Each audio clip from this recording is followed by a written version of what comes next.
Today I am going to talk about one of the thoughts expressed by Ukrainian philosopher Evgen Bystritsky regarding Russia's war against Ukraine.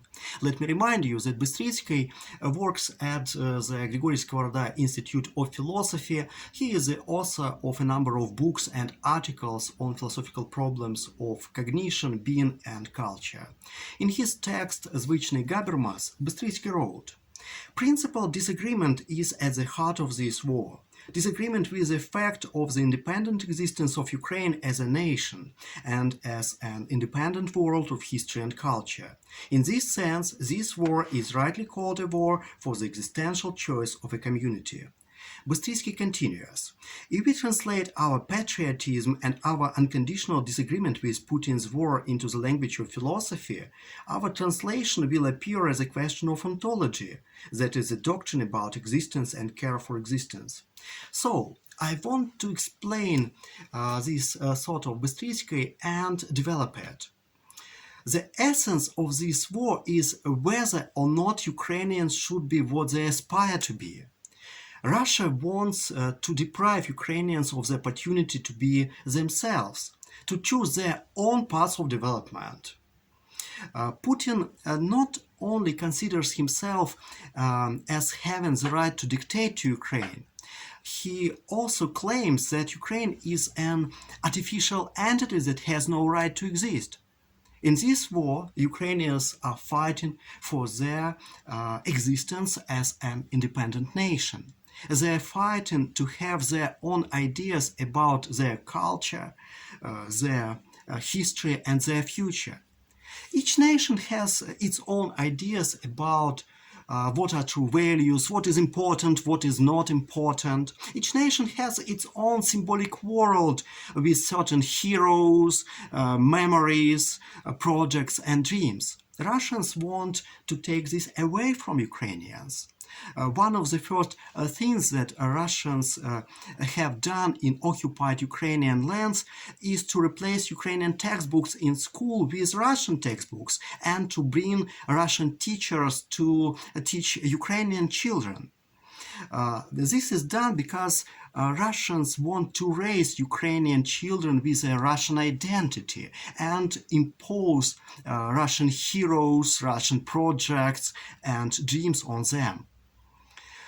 A Ukrainian thinker and literary critic Tamara Gundarova told in her interview, "Putin has declared that Ukraine has no territory of its own, no history, that it is incapable of creating its own culture.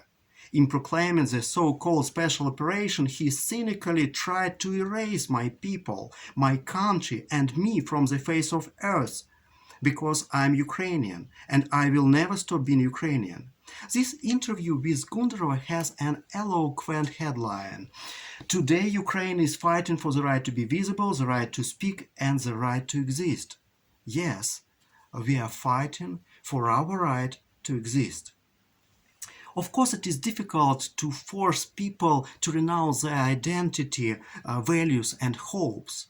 That is why Putin started this war. Other means could not cope with such a task. Prussian military theorist Karl von Clausewitz correctly wrote in the 19th century that in war, physical violence is a means, and the goal of war is the imposition of one's will. In Ukraine, Russian troops use violence, murders, and terror as a means to impose Putin's will.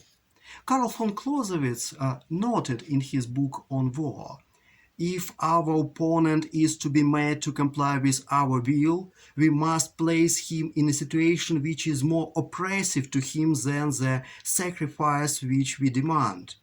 But the disadvantages of this position must naturally not be of a transitory nature, at least in appearance, otherwise the enemy, instead of yielding, will hold on in the prospect of a change for the better." What could be more difficult than coming to terms with violence against oneself?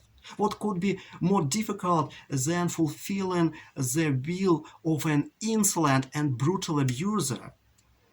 This is why the actions of Russians in this war are so cruel. Russians want to do something extremely terrible so that Ukrainians will agree to give up something really valuable for them, their Ukrainian national identity. This is why Russians are waging a protracted war that increasingly resembles genocide.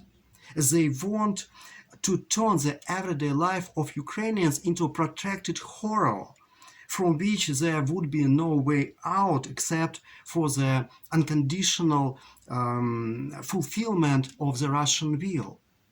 But we Ukrainians will not stop our fight because we are struggling for our survival, for our existence as a nation.